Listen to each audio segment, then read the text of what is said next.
Passbook is the intelligent tool for website lead generation. With increasing online competition, over 98% of your website visitors don't convert. The ability to successfully show your value proposition and support visitors in their buying journey separates you from the competition online. Pathman qualifies and converts leads on your website by figuring out where they are in the buying journey and influencing them in key decision moments with relevant micro experiences like case studies, intro videos, and much more. Stay relevant to your visitors and increase conversions by 50%. Add Pathman to your website in seconds. Let the AI do all the work and get access to 50% more qualified leads while you keep doing marketing and sales as usual. Check us on pathman.com. Welcome to today's episode. Let's talk about today's guest. We have Karina Babcock, marketing consultant there for Costly. How are you doing today, Karina? I'm doing well. How are you? I'm doing great. Great to have you on today's show. And well, let's kick it off, right? You being a marketing consultant for different startups. Can you tell us a little bit more about what you do? Sure. So my background is all in the kind of enterprise software, SaaS technology space. I've spent my career kind of going back and forth between having full-time in-house roles and being a consultant, doing a lot of customer marketing, content strategy, content marketing, corporate communications, corporate marketing. Right now, what I mostly spend my time on is helping startups in that sort of enterprise software SaaS space with their content strategy, content creation, and doing a lot of customer marketing for them to help them achieve their growth goals. Yeah. Okay. Awesome to hear that. And on that note, then, is there so that way our listeners can get a good understanding of, and in this case, if we use an example here, Costly, what would you say is some of the key problems that you guys like to solve there at Costly? Yeah, so Codsley's goal is to essentially eliminate human troubleshooting, specifically within IT ops and DevOps teams. So they've built a causal AI platform that kind of takes a step beyond what you would get from your typical observability tools. It plugs right into your observability stack, but it uses structured causal models to automatically do root cause analysis and help to remediate any issues that are coming up in your environment. What I do for them is it's still kind of early days for the company. They're pretty small. So I'm kind of a Jill of all trades doing a bunch of different marketing stuff. But the goal is ultimately to help kind of get them engaged in relevant communities where they can add value, get them connected with DevOps and IT and engineering leaders that would be interested in learning about their technology and potentially being early design partners as they get ready to launch a GA version of their product later this year. Definitely. Okay, perfect. Awesome to hear that from you. And so is there being in the startup world that you like to go with, is there a certain vertical ICP that you like to go for and to do some marketing consulting with them? For me personally, I think generally I've worked mainly with startups anywhere from, their first handful of employees, like working with Causley, I've kind of been the first marketing person helping them do all the things as they get off the ground.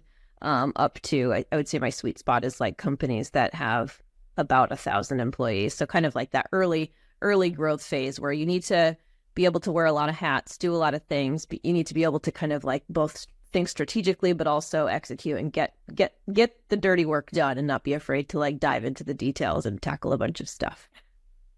Definitely important. All right. Great to hear that. And so as far as some website lead generation, what would you recommend to our listeners as far as some tools, tips, or methods? Is there anything that you would recommend?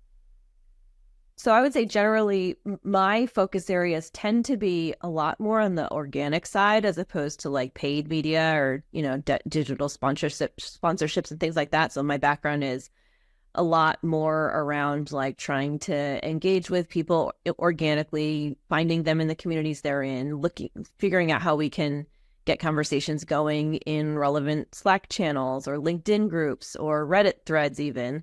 And then also kind of doubling down on SEO content. So trying to figure out like what are the key terms that we have an interesting perspective on or we can be an expert on that people are actively looking for, and how can we align the content that we're putting out with those terms to help people find us, because we're so small that people aren't going to be like actively going out and searching for us by name. Okay, great and interesting. Some tips there, methods for our listeners. And well, let's switch gears a little bit and let's talk about you being a marketing consultant. What are some key tasks that you like to focus on your day-to-day work? Key tasks. Correct.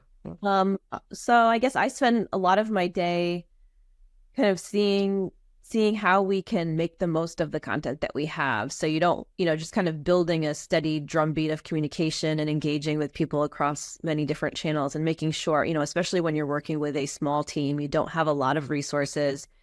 Every time you have a really interesting piece of content, you want to get the most mileage of that as you possibly can. So extracting it into little bite-sized pieces of information, creating a few different posts that either like maybe one of them is talking specifically about your company or your product. One of them is pulling out like an interesting quote, kind of mixing in a weave different formats. So maybe doing some video clips and also some written pieces, and then making sure that you're pushing them out in relevant channels and communities.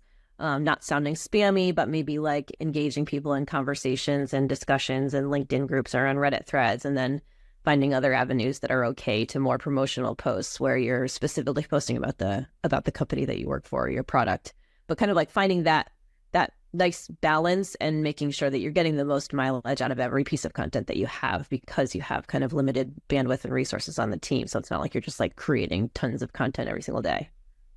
Definitely. Okay, important. And in between those time sense, because it sounds like you have a full plate there on your hands, how do you stay up to date with all the marketing strategies, trends? Is there a preferred channel that you like to go with? Lately, I never used to really be a podcast listener, but I've recently started exploring that space. I'm probably a little later to the game than everyone else in the world, I think. But I found that is a good use of my time, especially if I'm, driving around in the car or something and I can put on a podcast. I still feel like I'm learning and figuring out what the latest and greatest companies are doing. I found I've recently been listening to your podcast. There's a content strategy podcast I've been listening to a lot lately. And then there's a newsletter and a podcast that I find myself both listening to the podcast and also reading the newsletter. I think it's just called Lenny's Newsletter, but it's all really geared toward kind of smaller companies that are building product in the enterprise or the SaaS space.